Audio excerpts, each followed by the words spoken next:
Welcome everyone to Theater from the Streets. I'm Melody Brooks. I'm the artistic director of the New Perspectives Theater Company, and we're glad to have you all here this morning. Theater from the Streets is a pilot program. We're asking for your patience and forbearance as we figure out our formatting and exactly what we're going to do with this material. But the goal was that we could create an international conversation about what's happening on the ground in many places where there is oppression and distress, and stories that we don't get to hear because of government interference or Western media bias. So we're using the power of theater to tell these stories, and we will have a conversation after the pieces are performed. It also grows out of connections made among theater women who were nominated or involved with the Gilder Quanier International Theater Award Program, which is given by the League of Professional Theater Women. And so I see in our participant list that we have old and new members of that GCITA crew. So welcome, and we're very happy you could be with us today. I'm going to introduce IMAN AOUN, who is our curator for the Palestine section of this program. She's going to tell you a little bit about the artists whose work we'll be hearing today, and then we'll open up the discussion. We are being recorded. If you have a question you want to ask, please put it in the chat, and we'll ask you to then make yourself visible.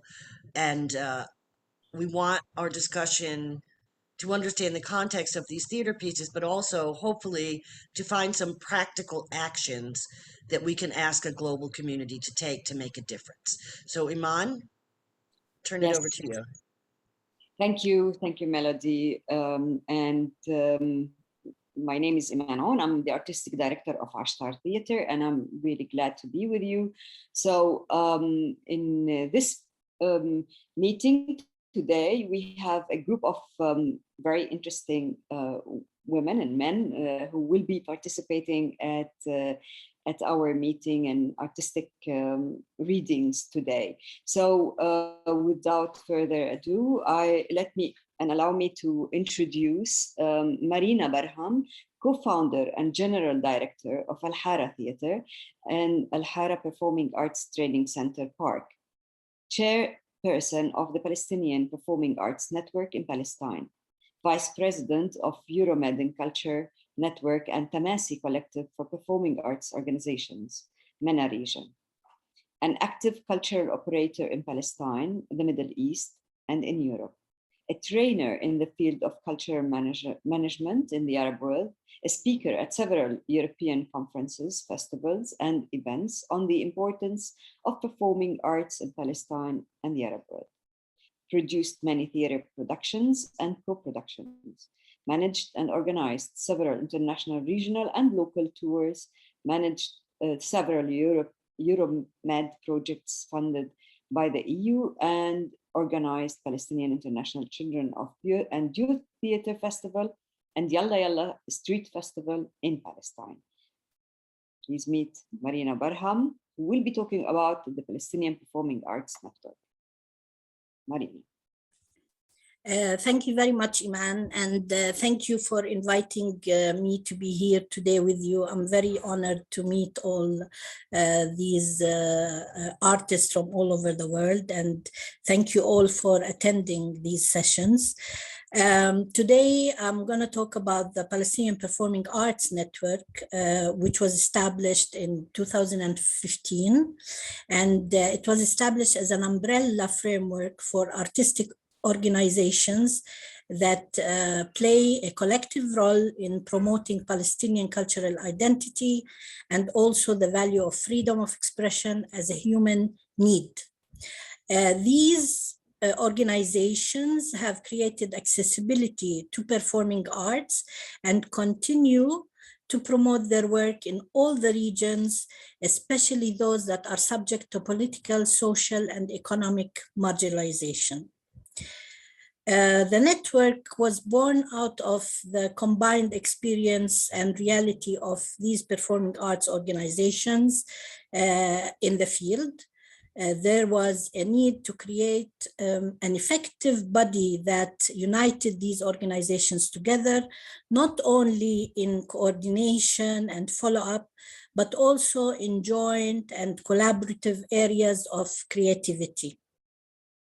So the Palestinian Performing Arts Network believes that achieving its objectives and attaining its vision must be through effective tools, resources, and capacities, and one of them is theater, of course. The most important of these are human resources, which are the main assets of the network's members. We have dancers, actors, musicians, playwrights, singers, and circus performers who constitute the essence and the core of the network. So you might be asking, what is the objective of this network and why it was established? It was established as an effective network with the needed resources and capacities to function efficiently and to effectively influence, especially policies, increase community awareness, empower its members, and also deepen cooperation and coordination to meet the needs of performing arts sector in Palestine.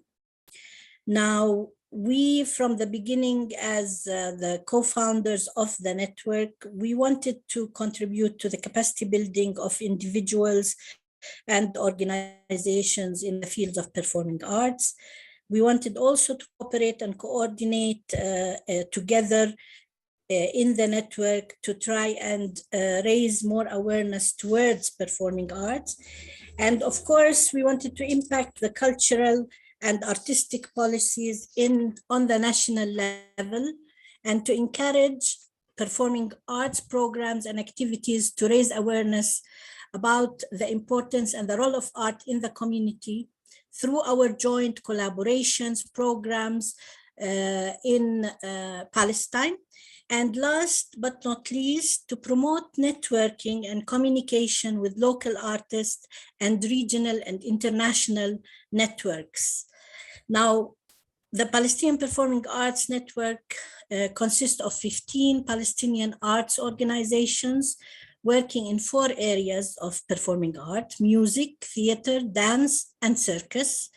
And the members are Freedom Theater in Jenin, Theater Days Production in Gaza and Jerusalem, Al-Hara Theater in Beit Jala, Ashtar Theater in Ramallah, Popular Theater in Ramallah, Yes Theater in Hebron, and Al-Kamanjati Association in Ramallah, Edward Said National Conservatory of Music, Jerusalem and the West Bank, Palestinian Association for Cultural Development, NAWA, Magnifica Institute Jerusalem, and the Funun Dance Group, the Popular Art Center in Ramallah and El Bire, Wishah Dance Group, and also Naqsh Art Troupe, and last is the Palestinian Circus School. And as part of our work together, we want to use all our knowledge and expertise to try and create solidarity among arts organizations and artists also in the world to know more about what is happening in Palestine and to try and create awareness about the importance of performing arts in Palestine.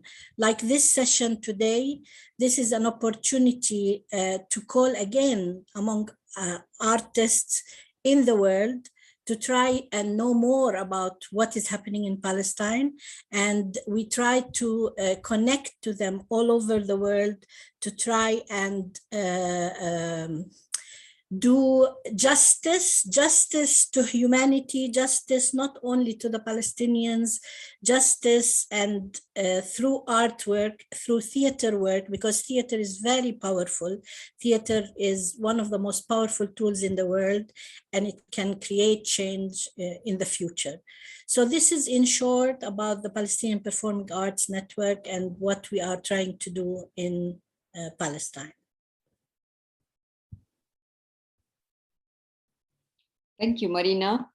Thank you for this presentation about the Palestinian Performing Arts Network. And of course, the Palestinian Performing Arts Network is part of the call that was sent out to all the theater makers and artists around the world in order to create a dynamic response and to what is happening in Palestine. And this stories from the streets is one of these answers to this call.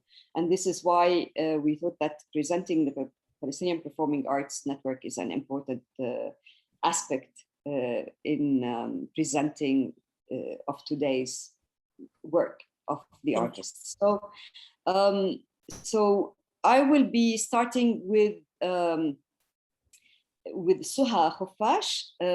Suha is from Palestine and has a BA in English Literature and an MA in International Studies.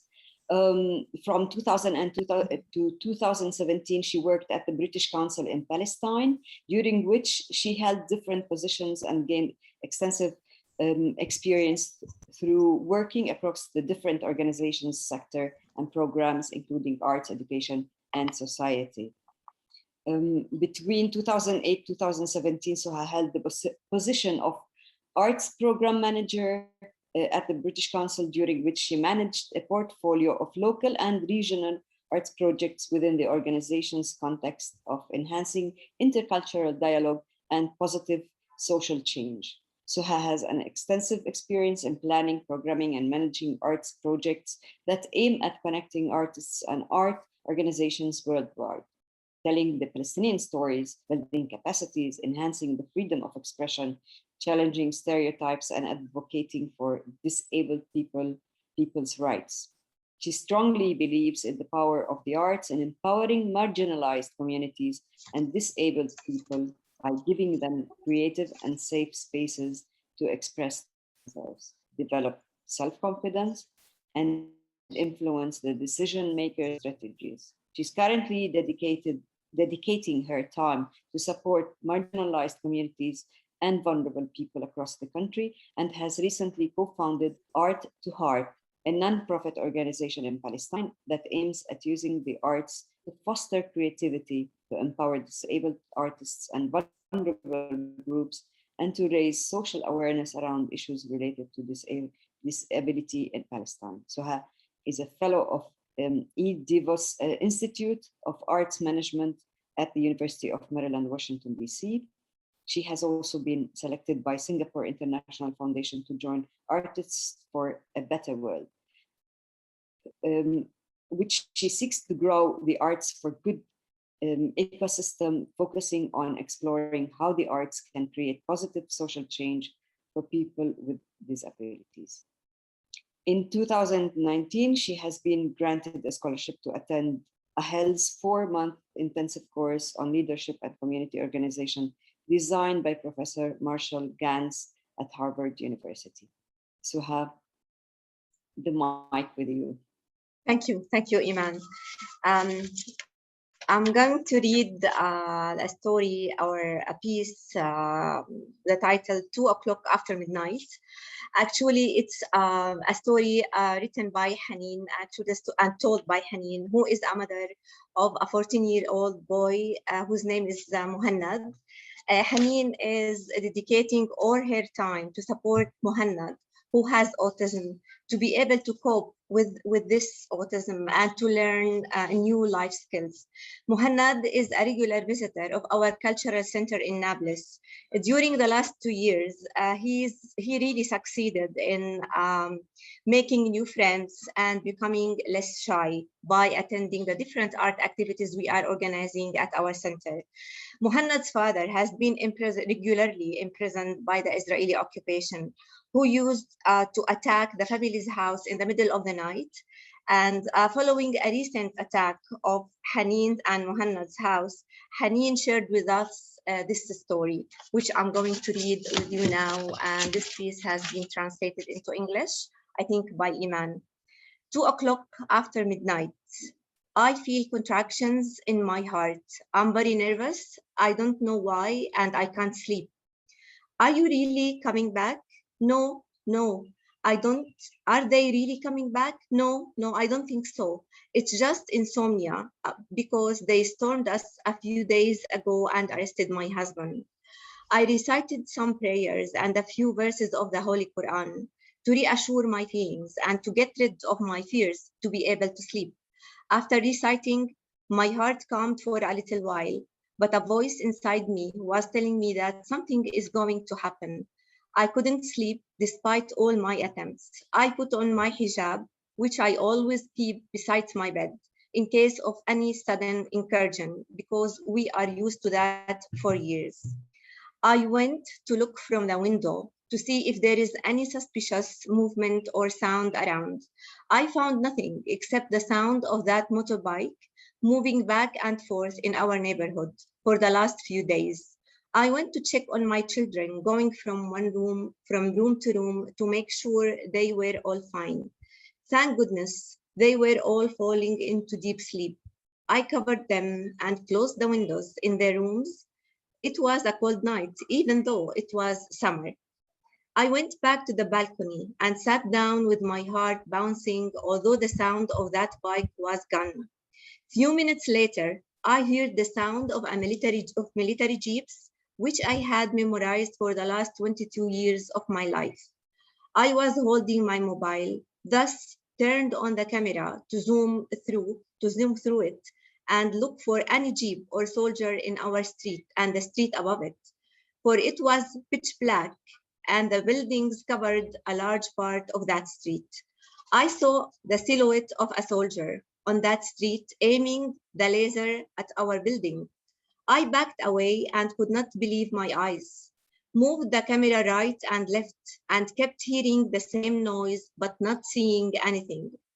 A few seconds later, I saw a large force of colonial soldiers walking down that street, heading towards our house. I was really shocked. I kept telling myself, no, they are definitely not coming back for us. They might be passing by to the next neighborhood. They kept walking until they reached our building. The soldiers stood there watching our house with their weapons pointed up. Then I was absolutely sure we were the target. I ran to wake my older son, ask him to go to my room and be next to my little ones to ease their fears. I hid my cell phones and the ones of my children so that they would not confiscate them, for this is their custom. During this very short time, they had arrived at the door of our house and had begun to set up the machine that blew our door, as in each time. They broke into the house brutally, and I was standing there in the hall opposite the door, waiting for them. Suddenly, I found myself surrounded by dozens of them, their weapons pointed at me. I shouted at them, "Why do you break into homes every time at night when we are sleeping? What do you want from us? My husband is arrested by you. Was it not enough that you arrested him and stormed our home 2 weeks ago?" Their leader yelled, "Go get everyone in the house and bring them out here." I answered disapprovingly, "Why should I bring them? What do you want from them? Their father is imprisoned, and the children could not get over the shock of the previous incursion. Damn you." He told me, "If you don't bring them now, we will get them by force." I went quickly to wake them up. First, I went to my autistic son because I was so afraid for him. I found him awake, holding the blanket tight and trembling with fear, his eyes really red.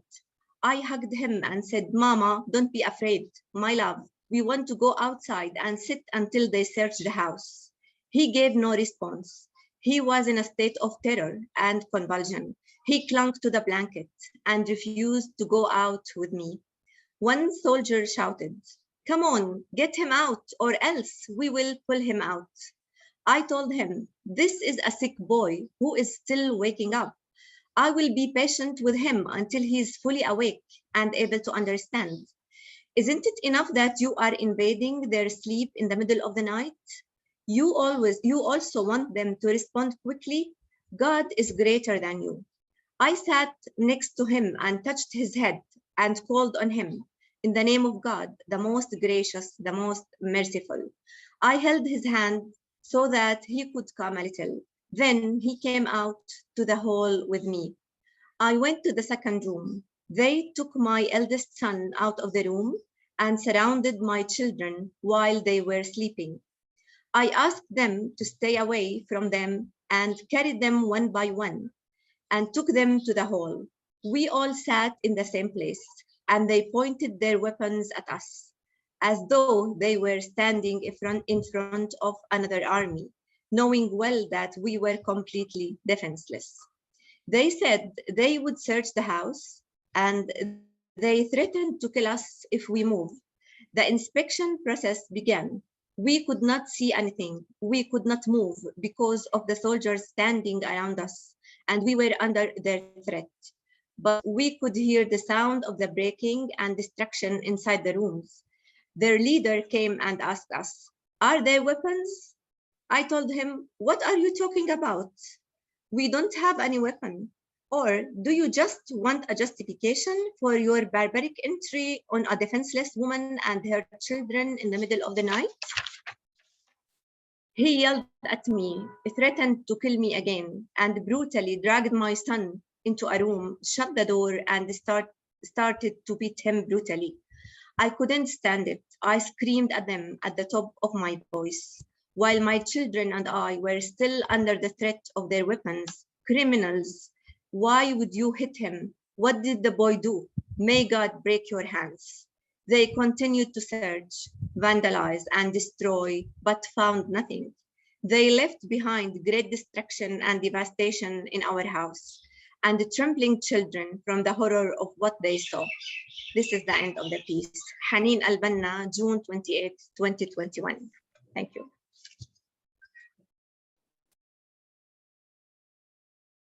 Thank you, Suha. Thank you for reading this piece to us.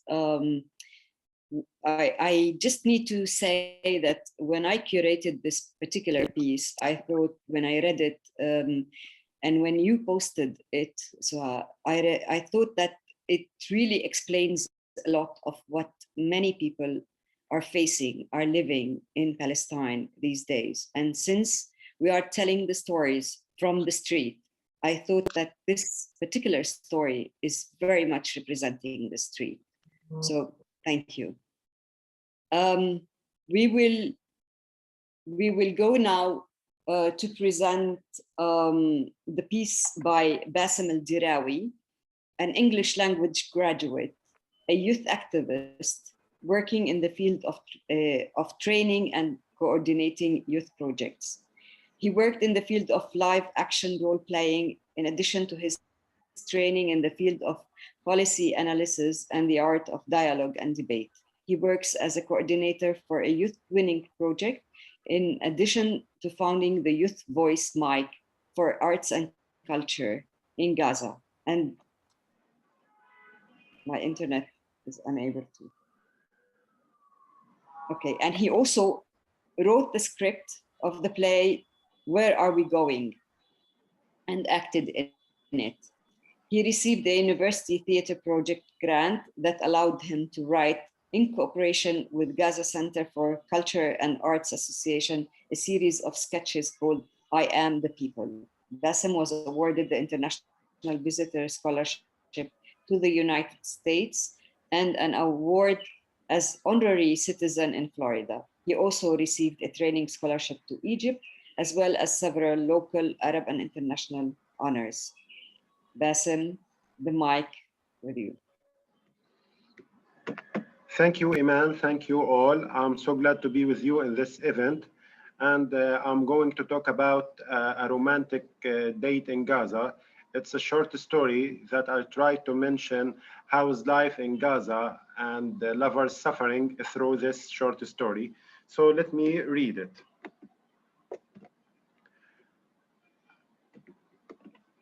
A romantic date in Gaza. Bassem and Samar are at a restaurant. Bassem, you know, Samar, When I look at you, I don't know what happens to me. I feel like I'm flying.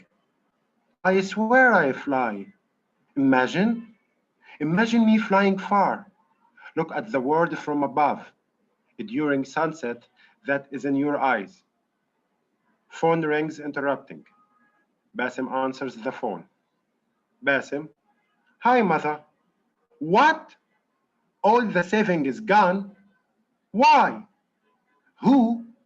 The telecommunications company. What bill? The phone bill? And why should I pay for that? They have a court decision against you. Oh goodness. The court gave you 1 week to pay, while your inheritance case against your brother is still suspended from the time of Gaza West Bank unification. Okay, mother. Okay, I'm ready. Bye. Bassem looks back at Summer. Bassem, sorry, that was my mother. But it's good that she called to make me ponder about you again. Samur, when I see you, I feel like I'm flying. You know what? I don't want to fly anymore. When I see you, I feel that I own the world. The whole world becomes mine. Even though I only have 10 shekels in my pocket to pay the drink, but I still feel I have the world with you. I feel that I embrace life. With you, I feel warmth. Even though we are in winter, I feel warmth. Bassem phone rings again. Bassem, I will keep it silent after I take this one. Hello. Hello, sister. Why are you crying? What should I do? The police are coming to take your husband? He has debts to pay? Well, calm down. Well, tell him in a prison he will find free food and free Wi-Fi. I'm not joking, sister. Mother was just telling me about the bills that must be paid to the telecommunications company. And by the way, we owe the electricity company a huge amount of money, although the electricity comes only 4 hours a day. Listen, sister. I borrowed for your husband last month. Besides, a girl after marriage is the responsibility of her husband, not of her brother. I feel like I'm your husband in everything except one. Oh, my sister, I feel so burdened. Okay, I will try. Bassem, sorry some more. My sister is very talkative and always in debt. She borrowed from her neighbor and I paid off her debt. And now the same story again. That is why I thank God that you are with me. Because when I see you, I feel that you are my homeland. You are my country. When I see you, I feel a different feeling. A feeling I don't know how to describe it. I mean, I feel disgusted. Samar, what? How do you feel? Bassem, that last feeling is not towards you. There were policemen passing by, and I thought they were coming for me, but I had a wrong feeling. Why do we always feel wrong about security men? Maybe because they are not there to protect us, but to punish us, impose taxes on us, and arrest us even without guilt. Maybe because they do not feel with us either. Samar, why are you focusing on the police when you need to focus on me in this romantic place? Bassem, I cannot not focus on you. When I see you, I feel the world is beautiful. And when you see me, what do you feel? Samar, terrible. Bassem, what? Samar, my cousin is here. Get me out of here quickly. Bassem, get me out of here? And who will get me out of here? Your cousin is a bully. But don't you worry, I will find a solution. Samar, hurry up, get me out of here. Bassem, wait, I will make a checkpoint coordination. Summer, are you kidding? He will catch us. Bassem, I will distract him, and you will run away and wait me outside. Summer, okay, but don't be late. I'm afraid someone will annoy me. Bassem, if anyone annoys you, go into a juice bar. Bassem and Summer at the door of the restaurant. Summer, oh my God, there is my other cousin. Bassem, oh my God, did you invite all your family to dinner? Summer, save me, have mercy on me. I'm afraid that he will see me with you. Bassem, what should I do? Summer, I don't know, but you are the one who must find a solution.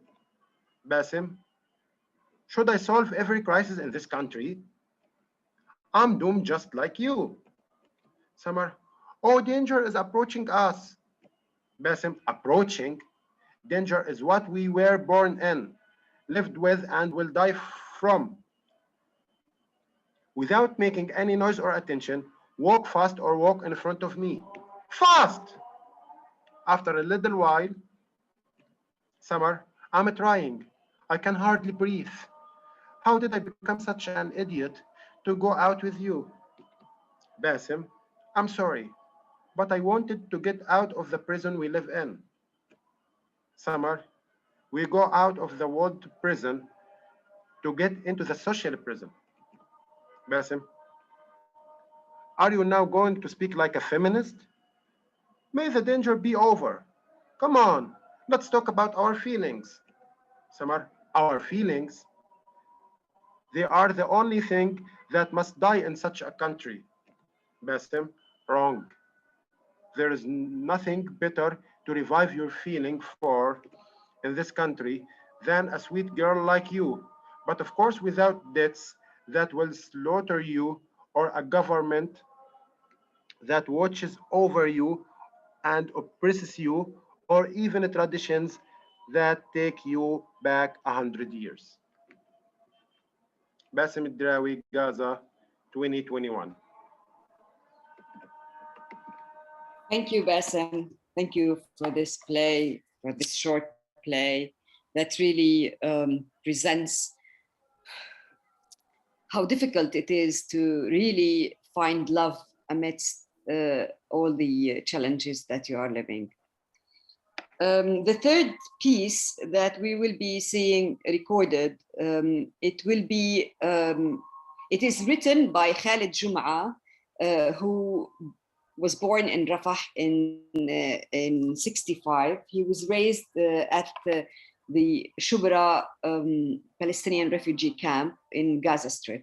He is currently head of the cultural department in Palestine News and Information Agency, WAFA, and was previously editor-in-chief of Ru'ya magazine for 7 years. He has a portfolio of over 35 publications in a variety of genres: poetry, prose, short stories, children stories, TV sketches, plays, and over 100 songs. Khaled Juma has published 9 poetry collections and a number of children's books. Juma has written and adapted a number of theatrical plays. He has also written over 100 songs in both classical Arabic and Palestinian dialect. His songs have been performed by various Palestinian musicians as well. His work has been translated into English, French, Spanish, German, Bulgarian, Norwegian, Danish, and Dutch. Khaled Juma participates in cultural activities in several genres. He founded a folklore dance group in Gaza and hosts creative writing workshops for children and adults. He has published articles based on his personal research about Palestinian life, history, and war. Raida Taha, who will be reading the poem, was born in Jerusalem and raised in Beirut. She holds a BA in speech communication and journalism from George Mason University in Washington, DC. between 87 and 94, she was the press secretary of Chairman Yasser Arafat. Raida was the chairperson of Sakakini Cultural Center in Ramallah, Palestine for 8 years. And currently she's a member of the board and a member of administrative committee of Ghassan Kanafani Cultural Foundation in Beirut, Lebanon. Raida has published several short stories in the anthology of Palestinian women writers and has authored a book, Ali, chronicling the life of her father, a pioneering Palestinian freedom fighter.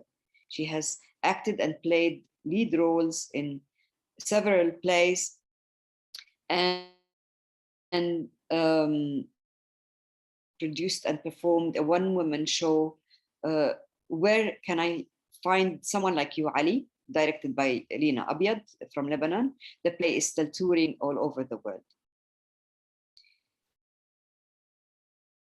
Ali has been performed at the John F. Kennedy Center, the Performing Arts in Washington, D.C. in March 2017. The script has been selected to be taught in the American University of Beirut in 2006, part of the Female Playwrights of the Mediterranean, and English translation was published by Brill Leiden for their anthology, Modern and Contemporary Levantine Political Theater. In the fall of 2018, the script will be introduced as part of a new course named Jean and the Future of at the NYU Abu Dhabi. Raida wrote, produced, and performed a new production called 36 Abbas Street, Haifa, which launched in Beirut in September 2017 and has received astounding feedback from both the press and the audience alike.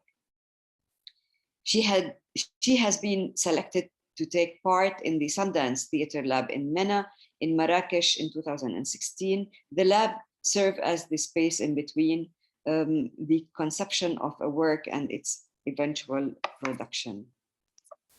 In June 2018, Raida was invited to Columbia University School of the Arts to take part in their International Play Reading Festival in New York after the committee has unanimously selected Where Would I Find Someone Like You, Ali, to be one of their 3 readings in a mission to introduce adventurous and groundbreaking international play to US audience.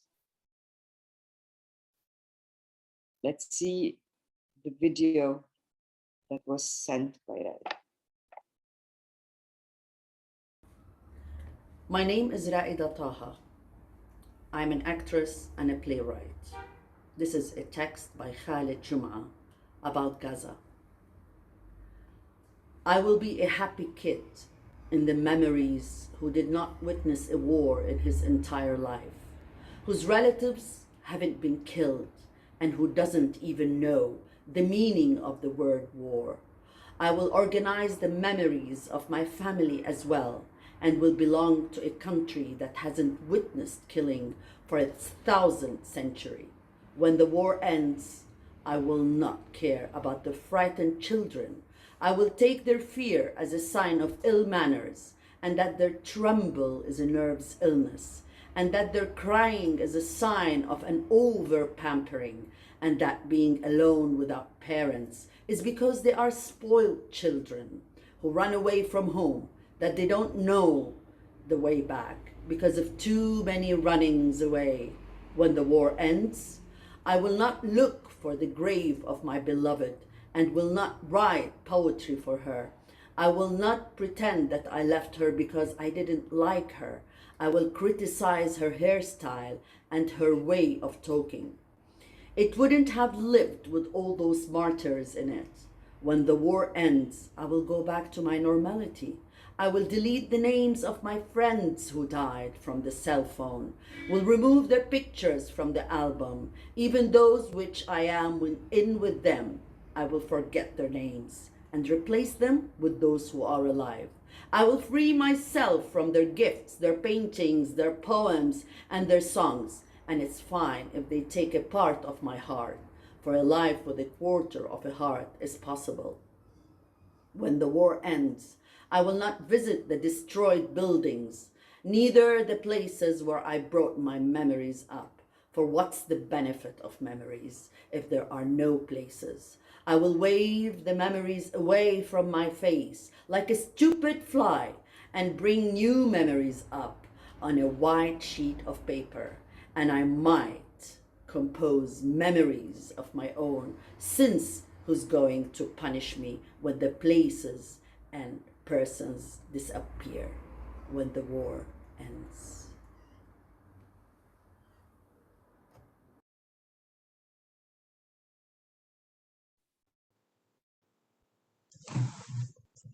Thank you.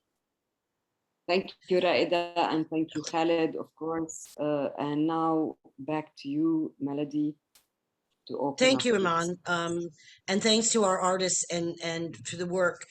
Zoom is not the most ideal format for us to experience these pieces, but I think the power of them is still there. And as we move forward with this project and think about how we want to make it available to a larger audience, we do have some options, but I think the work speaks for itself. And if there's anybody that wants to make a comment or ask a question, you can put a question in the chat and I can call on you. If someone wants to make themselves visible and do that, remember we're being recorded, so if you don't mind being visible, please do that. And let's see what everybody's doing. I just saw that's fine. Any of our team members who want to comment on the work? This is the Theater from the Streets team. Iman? Yes, maybe just a quick thing to say that although we did not see 3 theater pieces, but we have seen a real life incident written also like a monologue, a play, a short play, and a poem. So because theater and theater playwriting, let's say, in Palestine is not really something that we master. We usually in Palestine write as we produce. We devise more than we have writers who sit at home, write plays, and then someone would come, a group or a theater person would come and perform that work. So so this is one of the things that I wanted to share. Sorry. No, I was going to say that it's still theater, right? Because it's performed, it makes it theater. Yes, absolutely. But I'm just talking in the sense that that it is like it is not according to the book, let's say. I think it is not a traditional way of writing plays, and I was just going to say that I think that certainly among our group of people, we don't go very much by the book. We're not particularly interested in going by the book. And that is also what makes the work so powerful. And the 3 pieces that we saw last week, and now these 3 pieces, you know, I'm getting excited about the opportunity to put them forward in a more polished way, just so that when we put it out into the world. But for the purposes of our discussion, I think the messages and the impact comes through loud and clear, even if it's not, you know, by the book. So Joan, you popped in first, so I'm going to ask you if you want to make a comment. You've got to unmute yourself. Joan is the co-chair of the International Committee of the League of Professional Theater Women, and the chair of the just finished 2020 Gilder Quanier International Theater Award Program. So Joan, go ahead. I'm absolutely delighted to get some facts behind our feelings about what is going on. And Marina's explanation of the impact of the Palestinian coalition is very strong. And I think it's a model for the kind of collaboration that should happen in all of the countries that we visit, where similar tragedies and challenges are happening. So I'm absolutely delighted. I think that we have to be able to share this information, if maybe not in video form, beyond the audiences that you get here. And I think that's our obligation to do that, is to extend the audience for these extraordinary stories. Yes, and that is the goal. And I have ideas already. I keep saying it's a pilot program, and it's kind of it's the fallback position. We're testing it out. We're figuring it out. And so we're not in any way bound by any kind of restrictions in terms of how we think about it or what we want to do with it. But the absolute goal is to get a global audience, and spur awareness, education, and action. Maybe we can make our own little tagline for that. I think, Marina, you came in next, and then Bassem, we can hear from you. First, thank you very much, John, for what you said. I think having the network really empowered the members of the network. Although we haven't been together for a long time, but it was empowering to think together and to get to know each other, and also to give solidarity when we need this support and solidarity together. So I think it's very important. I was very touched with the reading of Suha Khufash about this mother of the little boy who has autism, because I think the way she wrote this story is not only a reality. I started just imagining and seeing the pictures of what was happening with them and feeling the fear that her children had just by listening to the story. And I think it was very powerful and very touching. And maybe because what made it so powerful is the fact that she is a mother. She's not a writer. She's not a playwright. She's not an actor. She's not an artist. So it was very, very real. And it reminded me of something that I didn't really think of when Iman sent us the information about text coming from the streets. Between 2000 and 2003, when we started having the second intifada in Palestine, Beit Jala, my hometown, was the first to be bombed. And that night, the bombing started in my hometown. I thought that we will not be alive the next day. So I started writing. Just at that time, we didn't have social media. We had only Facebook. We had only, email.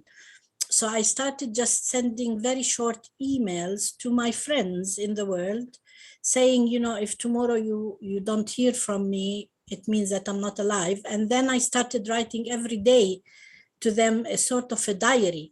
But I never thought of my diary being a sort of an artistic text.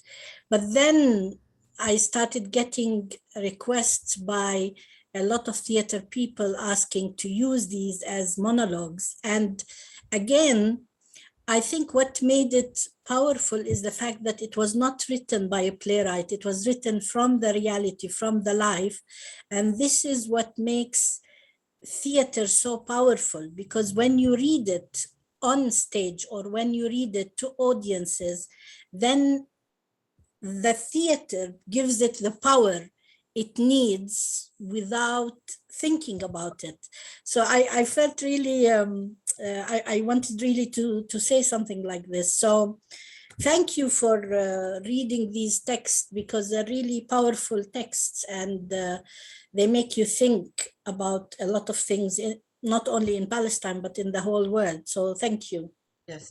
I also think that it's a testament to the power of these organizations in Palestine, but elsewhere around the world, that are giving ordinary people who are not artists, although on one hand we're all artists in our own lives, but giving the space for these texts to emerge, that there is a creative place, that there is encouragement, there is training, there is an open door for people to be able to express these things. And I think that adds to the power of how we experience the work. I think, Bassem, you went away. I don't know if you have something you wanted to say. You can come back.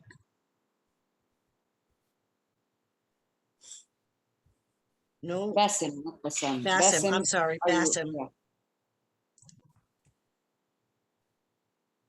Yeah. Your Unmute, side- unmute, unmute. Actually, I want to thank you, Melody, and thank you all. And of course, we try to talk about life in Gaza, but not always in a tragedy way. We try to talk about life in Gaza sometimes in sardonic way or sarcastic way, because I still remember when I traveled to United States and tried to talk about life in Gaza to the American citizens. When I talk about electricity cut or government treatment with people or something like that, they cannot understand me. So I ask myself, they cannot imagine how we can live. So we must make short plays or poems to talk about our life, but how we can catch young people. So I try to make something funny or sarcastic. That's why I'm thinking. Well, and your piece, the humor in your piece is evident, and it still tells the story. So humor is not amiss. You know, in some of the greatest tragedies in history, the writing about it has often been humorous, or you know, it is a way in to understanding. I think that we have a lot of people here. Is there? We just would love for some more people to join into the conversation, because what I'd like to get to, if we can, um, is just a few suggestions of things that we might do as we're organizing this project, as we get to a point of really being ready to put it out into the world. What are the kinds of things that can make an impact? In our conversation last week, it was interesting because we went from the power of theater and the resilience of the Palestinian people to keep creating, to keep living, to keep celebrating in the face of really unimaginable challenges, to the question of whether it's enough. That yes, the Palestinian people are resilient, but they've been resilient for 70 some years.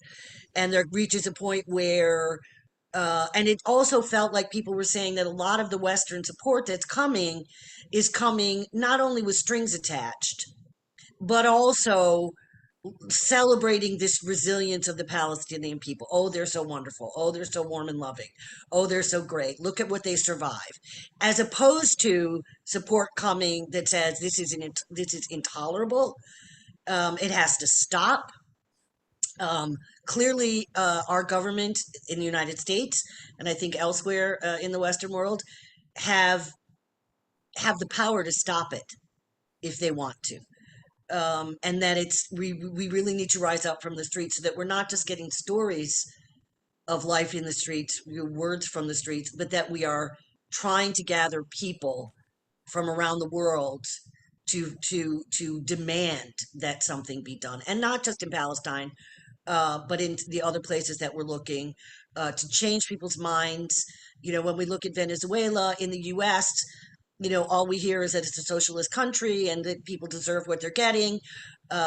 Things are changing in India. We're looking at that later in the program, where artists are really being intimidated, being suppressed.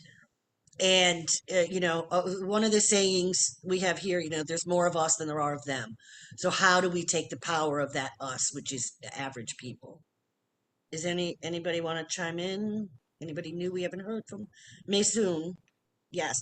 Please just introduce yourself so we know who you are and where you're from. Can you hear me to Yes. start with? Yeah, I'm sorry. Am I late? I thought it's 7 in our timing. It was 6. It's at 12 o'clock Eastern time in the U.S. For the India. Are you in India? I'm in Cairo, and I you're in tried to Cairo. do the connection, but Obviously, I got it wrong. I'm Well, we sorry. apologize. 7 Jerusalem time. Ah, okay. All right. I'm Iman. How are you هلا doing? حبيبتي أهلا ميسون. Okay, so my name is Maysoon Mahfouz. I have been working in performing in art management. I'm not an artist. I was just working in the art management for 25 years through Pro Helvetia, the Swiss Arts Council in Cairo. And I have been responsible for a long time for the performing art program. And for like 4 years, I also worked in Palestine, Gaza, Ramallah, and East Jerusalem. And now I am retired actually, and still doing few things here and there through the with the theater whenever there is a chance. So that's So welcome. We're sorry you missed this program, but we hope you'll join us next week. I hope so.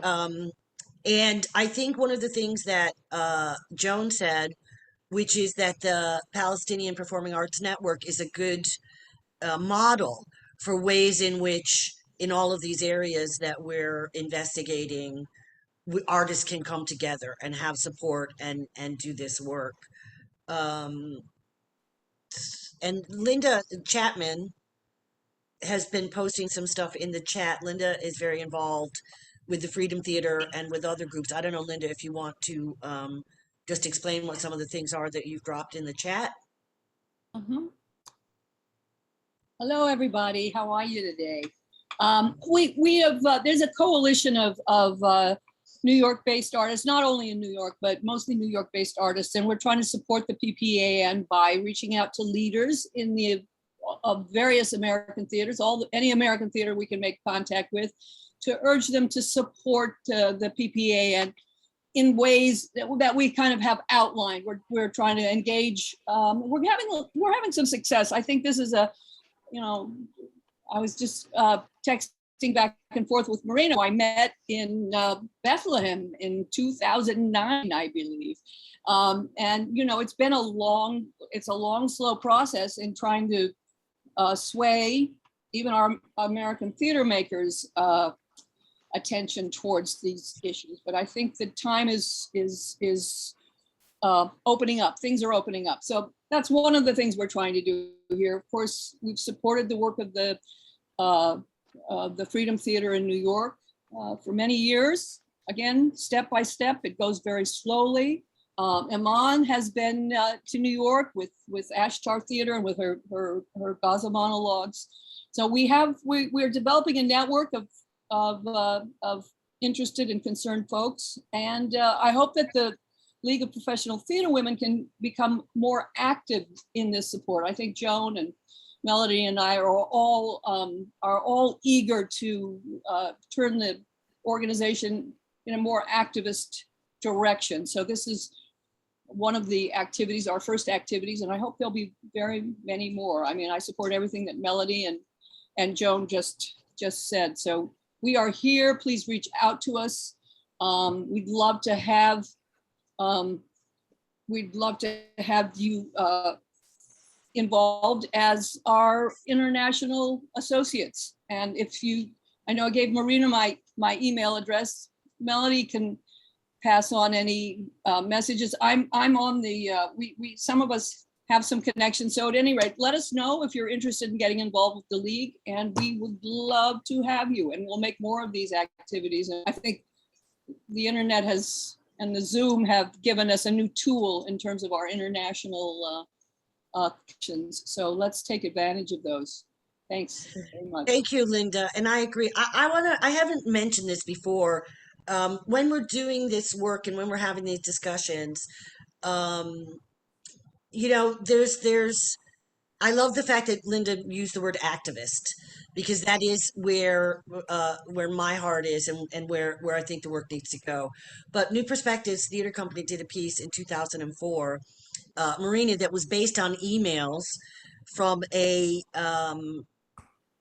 British American Jewish musician who went to Palestine with a sort of not peacekeeping, but a socially, protective organization, and he spent 6 weeks there. And he sent back emails to every night. And he also took photographs and he took video. And we created a theater piece out of that used the actual on the ground, what was happening, what he experienced. We used the photos. We also put we used the humor to start the piece with this sort of the whole history of Palestine going back to, prehistoric times and all the groups and peoples that have been there. And we did what do you call it, a workshop production of it. This was in 2004. And we were never, ever, ever able to get it fully produced by anyone. No one would touch it. And even though it was the words of someone who was Jewish, it was an American and British citizen. This was actual fact. This was not, made up.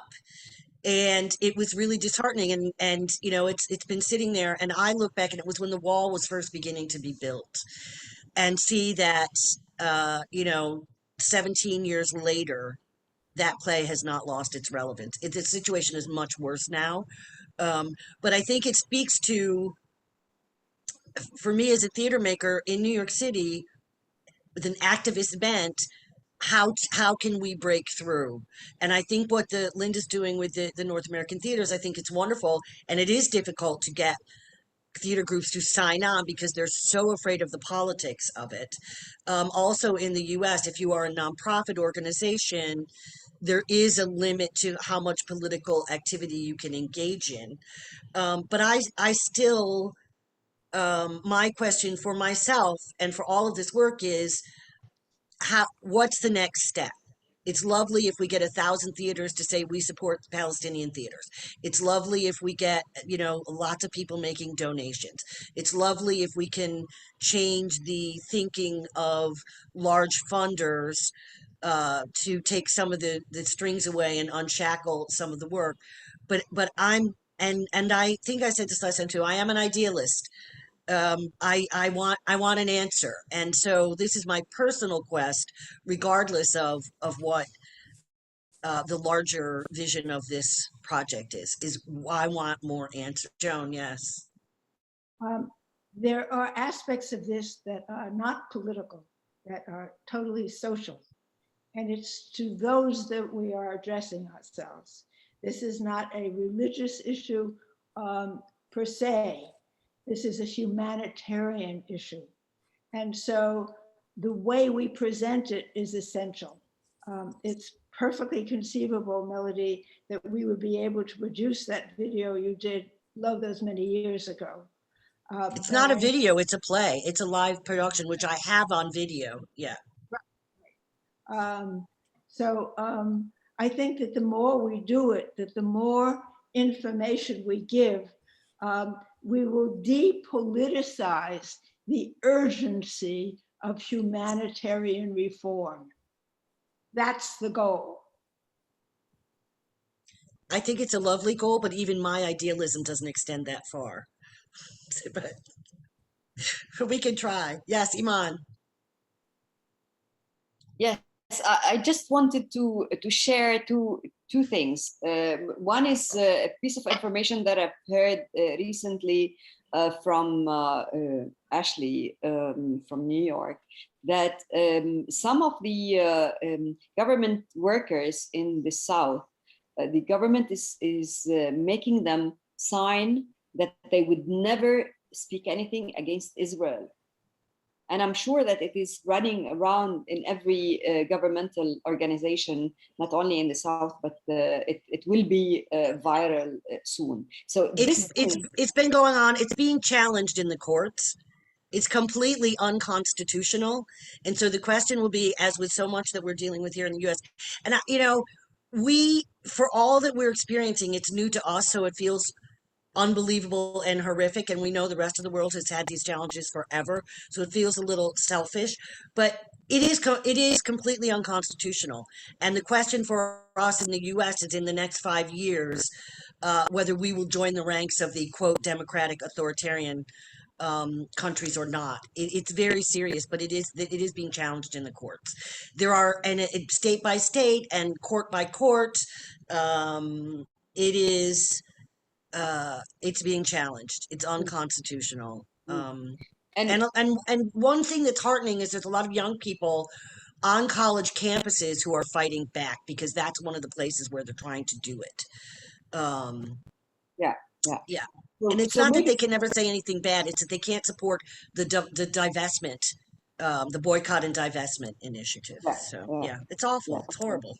It is absolutely. But this is why the continuation of that first piece of information is to say that I believe that the theater work our theater work should be really related to politics. I believe that it would be important. It is very important to make a strong theater piece, a cooperation between us and you, because like when the remote theater had done the piece of Nizar, the audience were so charmed by, and it doesn't really talk about particularly about what is happening in Palestine, but it's about a dream, a Palestinian dream. But but to make a piece, to make a play that could really go into political arenas, not only to the people, but also to political groups or to the Senate or like any place that can be reached, let's say. I think that this could really, because they don't see theater. These people, these politicians are sitting there. They don't even notice theater or notice art, but particularly theater, because they might go to a ballet, they might go to a concert, but they don't see theater that is political. And this is what I believe that should be done to reach them with a political play in their face somehow, on their plate. Sorry, Joanne, I cut you. You were what you wanted to say. We call them Philistines. You're absolutely right. Yeah. They go see Broadway musicals. But even if they're not controversial, like Hamilton, there is now their favorite punching bag for a Broadway musical. Malini, do you want to say something? I'm just really incredibly just moved these last 2 Sundays, just hearing the different works. I too am an idealist, Melody, but I do believe, like, one step at a time, as we continue getting these stories out, that there is, even if we break, even if it's a little bit, it's a win. There's so much more work to be done. I did have a quick question because I was really moved by all 3 pieces. How were these stories? How did you gather the stories? So that's a question directly to me, right, Melanie? No pressure. No pressure. Yes. Okay, so curating these stories. First of all, I know the people who are around these stories, except for Haneen. As I said, I know Suha, but when Suha had put on her Facebook the story of Haneen, the event that happened to her and her family, I said, this story needs to be translated and needs to be put internationally, because that really projects exactly what is happening day in, day out, not only for Haneen, but for so many people who had been under continuous and constant attack, whether in the West Bank, in Jerusalem. These days, it's madness, or the Jordan valleys, Gaza, etc., etc. Just name it. And so this is only like a tip of the iceberg of what is happening really on the ground. And this is why I had to curate this piece in particular. The piece, for example, of Bassem, I thought that he had sent me several pieces, but I thought that this one in particular is such a good one, such a sarcastic one, to show that even love, the simplest thing that can happen between any two youth, is quite impossible in a setting that we are living. I love that piece, and I thought that it is very strong also to be presented. I mean, last week we had Dr. Abdel Fattah Abusroor, who I know, of course, and I know that he writes, and Jackie and her work in Gaza with this young woman, Ali, who's also a very strong theater maker, and he wanted so much to talk about reality. So all these people being one of the theater makers for the last 40 years in this country, I think I know them all. So we're such a small community, but I mean, there are more people coming in next time, and if we stay for another month, there will be much more coming as well. But we have a limit. So, but I'm glad that at least you were able to see a little bit of the informal, let's say, theater makers, because you know of some of our theater makers. Or at least some of them were able to reach out to an international public. And I wanted to shed light on those who are not particularly known for many of you. And that was the reason. Marina, you have your hand up. Yeah. If you allow me, I just wanted to add one more thing that in addition to all the struggles and oppressive measures of the Israeli occupation on Palestinians, the last 2 years and a half, especially the performing arts sector and the civil society sector in Palestine, has faced a new challenge, which is really problematic, and it can really harm and close down a lot of our work, which is very, very important. And that is the political conditioning of funding. You know, in Palestine, the civil society depends mostly on international funding. And we've been doing all our work through the support of either European or American or international support. In 2019, at the end of 2019, the European Union made a decision to add a condition in their agreements to the Palestinian civil society organizations, which is to consider a group of 7 or 8 Palestinian political parties as terrorists. And for us as civil society organizations, we tried to negotiate, we tried to make all the donors understand how difficult this is for us to accept, and also how difficult it is for us to do vetting and to do policing for our artists and our young people who take workshops with us. But at the end, they insisted to keep having this condition. And as civil society organization, especially the performing arts sector and culture sector, we refused to accept these agreements, and we lost our major funders, the EU and also the Swedish International Development Agency funding, the German funding, and every day we have a new donor who adds this condition. And I'm sure all of you don't know about this. And this is a very, very huge challenge to our work and to continue trying to reach marginalized communities, especially women. You know, women in Palestine have gained a lot of empowerment through theater and through arts, and we are going to lose this because of these conditions.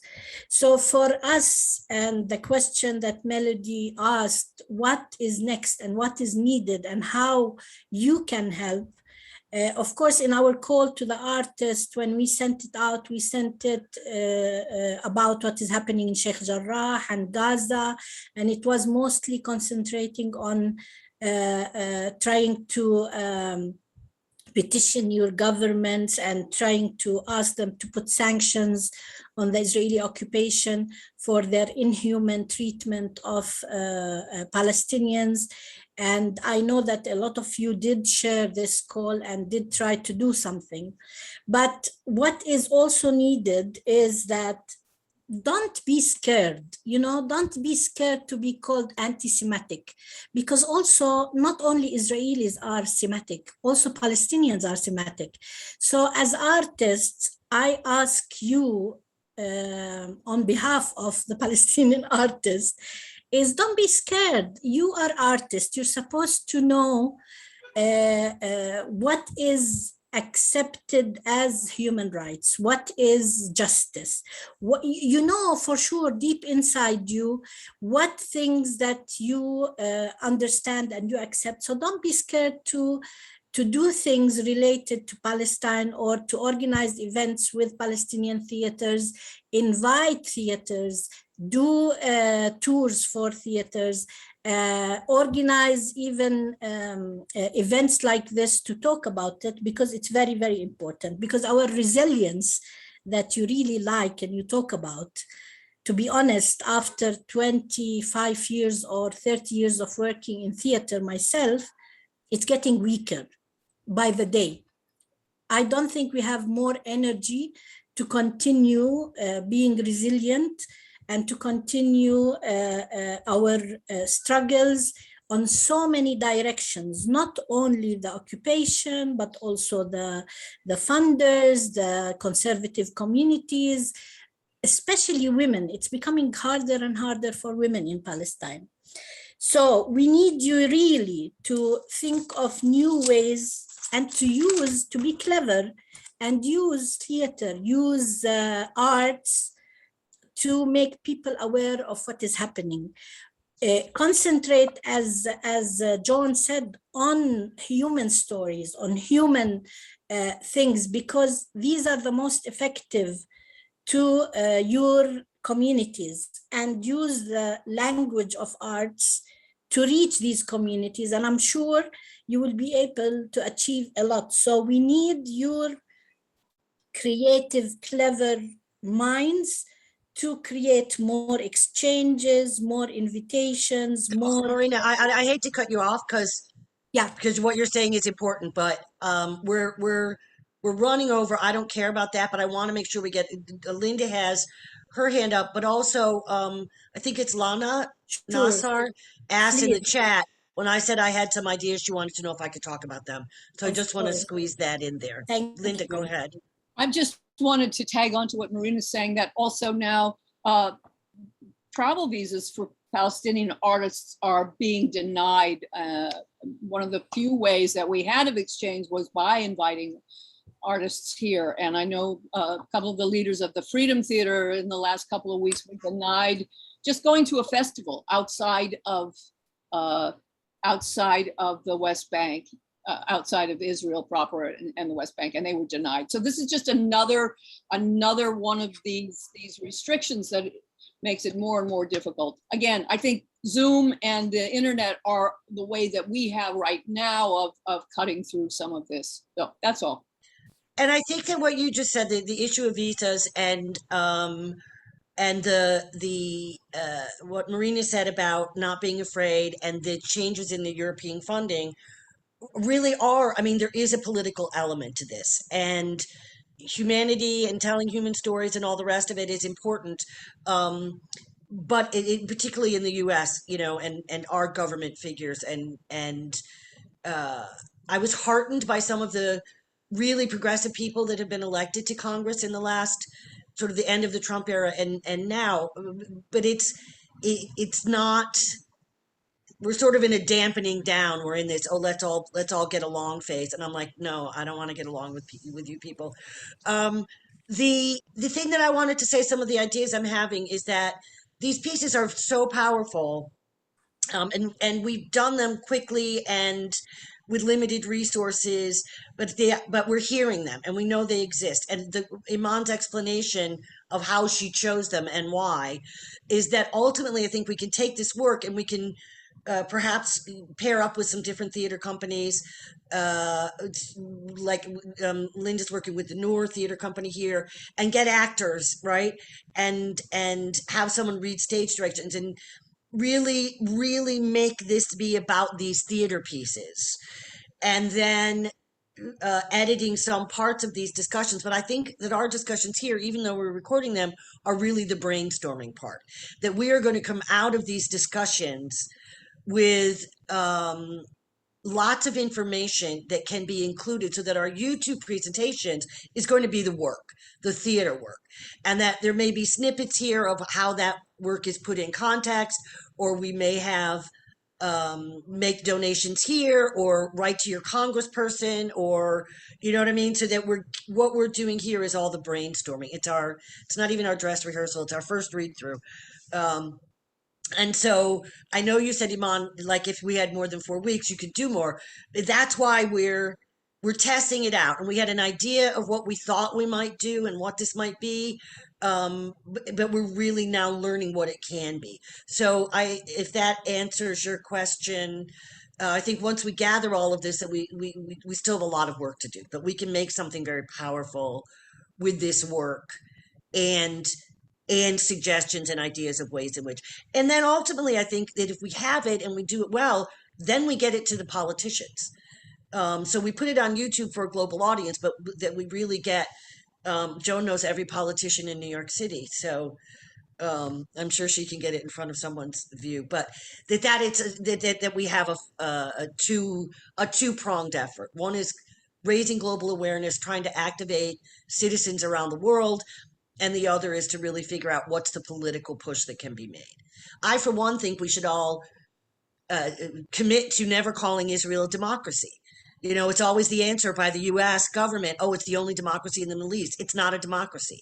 So we need to stop saying that, so that the American people think it's a democracy, and therefore, you know, they don't have to do anything or whatever. But there's small things like that to much larger things, that points that can be made.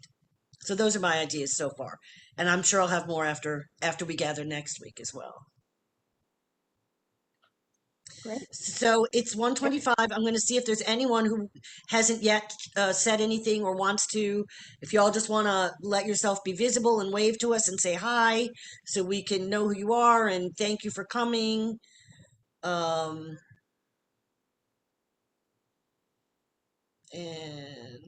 what is this?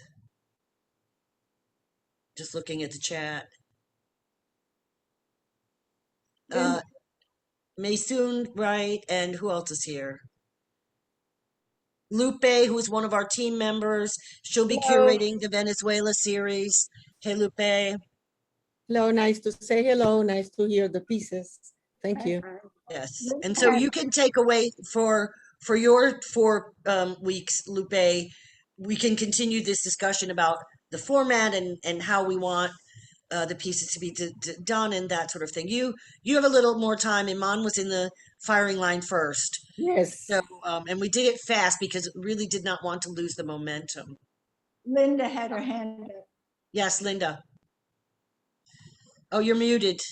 No, I'm good. I might have been waving my hands, but okay. No, all is well. And I'm just was waving hello to Lupe when the turned her camera on. But yeah, no, I think it's all great, and I love the idea. Maybe we should talk to Noor and see if they want to co-pro with your company, Melody. There might be other ways we can intersect. Right, right.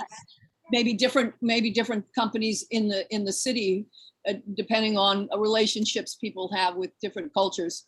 You know, and just exactly be a way to tap into larger audiences.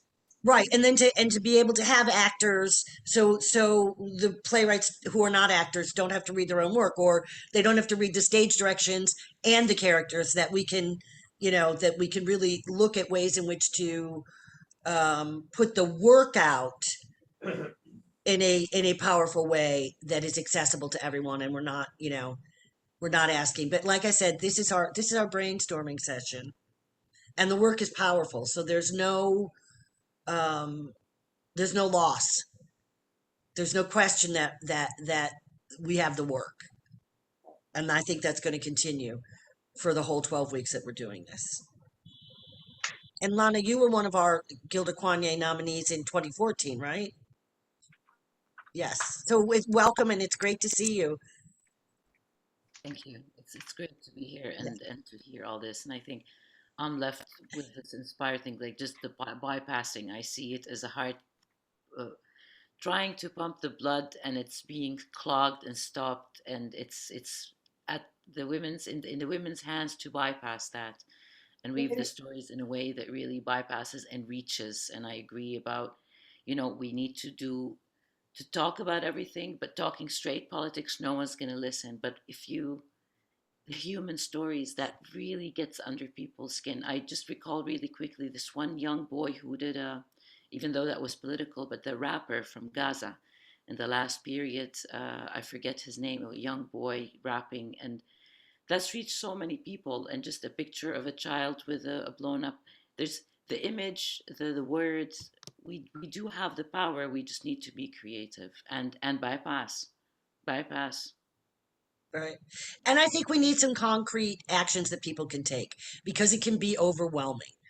And to no one's going to solve everything by themselves, but if we can ask people to do one or two things, you know, some will take on all of them. Some, even if somebody does one thing, if we, have a petition to the United States Senate and we get millions of people to sign it from around the world, that's not difficult for someone to do, but just thinking along those ways. Do we have a WhatsApp group or Facebook group to mention our stories, plays, or poems? We do not at the moment. We have a small team of people that are the partners for from the streets. And Penny, did you put the website link? I can do that right now. So if you go to the website, to the New Perspectives website, this project is described there, and you'll see the partners who are on the team of creating this pilot program. And we haven't yet gotten beyond it, but Penny, I think we can start a Theater from the Streets Facebook page, can we not? I can absolutely do that. We can start that this week. Yeah, and so then we can make that. Penny's also our social media expert, not I. So if we have a Facebook page and we can figure out how everyone can post to it, right? Maybe we need to monitor it slightly because we don't want, some crazy people putting stuff up there that defeats the purpose. But that could be a place where all the artists that we're talking to through this project can put information about their own work, put their personal website there. Thanks for asking that question. I just want to put out a thank you to Penny for actually making this physically happen. Yes. And it's been absolutely incredible. So we're very grateful to you. Thank you so much. I really appreciate that.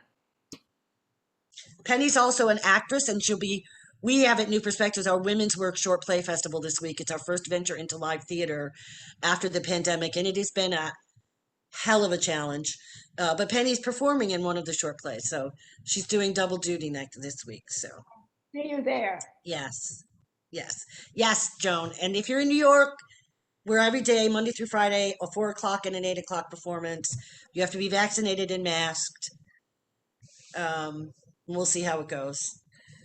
The calm before the storm is today. We open tomorrow. So thank you all. It's exciting. I think there's possibilities. The more people we get involved, many hands make light work, so we can figure this all out. Have the wonderful rest of your day or evening, depending on where you are, and we'll see you all next week. Thank you. Thank Thank you you. very much. Bye. Take care. Thank you all so much for coming. Bye-bye. See you next week.